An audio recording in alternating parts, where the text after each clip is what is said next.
എന്നെല്ലാവർക്കും സിമ്പിളായിട്ട് ചെയ്യാൻ പറ്റുന്നതും എന്നാൽ കാണാൻ നല്ല ലുക്കുള്ളതുമായിട്ടുള്ള ഒരു ബുക്ക് മാർക്ക് ഒന്ന് ട്രൈ ചെയ്ത് നോക്കാം. ഇതിനായിട്ട് വീഡിയോയിൽ കാണുന്ന പോലെ 2 സൈസിലെ പേപ്പർ എടുക്കുക. എന്നിട്ട് ഇതിലെ സ്ക്വയർ പേപ്പർ ഒന്ന് നടുക്കൂന്ന് ഇതുപോലെ ഫോൾഡ് ചെയ്ത് വെക്കുക.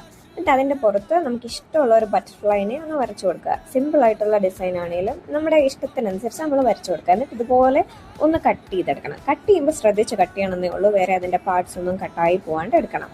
എന്നിട്ട് നമുക്ക് ഇഷ്ടമുള്ള ഒരു കളർ കൊടുക്കാം. ഞാനിവിടെ ഇതിൻ്റെ സ്ഥിരം തീമായ ഓറഞ്ച് ബ്ലാക്ക് തീം മാത്രമാണ് എടുക്കുന്നത്. എനിക്ക് ഇഷ്ടമുള്ള കളർ കോമ്പിനേഷനും ഒക്കെ എക്സ്പെരിമെൻ്റ് ചെയ്ത് നോക്കാം.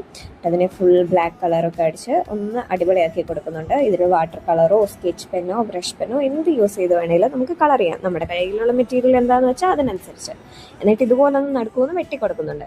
നമ്മൾ നേരത്തെ എടുത്ത പേപ്പർ മേളിൽ നിന്ന് ഇതുപോലെ ചെറുതായിട്ടൊന്ന് താഴോട്ട് ഫോൾഡ് ചെയ്യണം. എന്നിട്ട് ആ ഫോൾഡ് ചെയ്ത പോർഷനിൽ പശ തേച്ചിട്ട് ഇവനെ അങ്ങോട്ട് ഒട്ടിച്ചു കൊടുക്കണം. ഒട്ടിച്ചു കൊടുത്തിട്ട് ഏതെങ്കിലും ഒരു ബുക്ക് എടുത്ത് ഒരു പേജിലേക്ക് ഒന്ന് വെച്ച് നോക്കണം. അപ്പൊ കാണാം എന്ത് ലുക്കാണെന്നറിയാവോ. ഇനിയും വായിച്ച പേജ് ആരും മറന്നുകൊണ്ടാ ഇവൻ നമ്മളെ ഓർമ്മിപ്പിച്ചോളൂ. ഇഷ്ടപ്പെട്ട എല്ലാവരും ട്രൈ ചെയ്താൽ നോക്കണേ.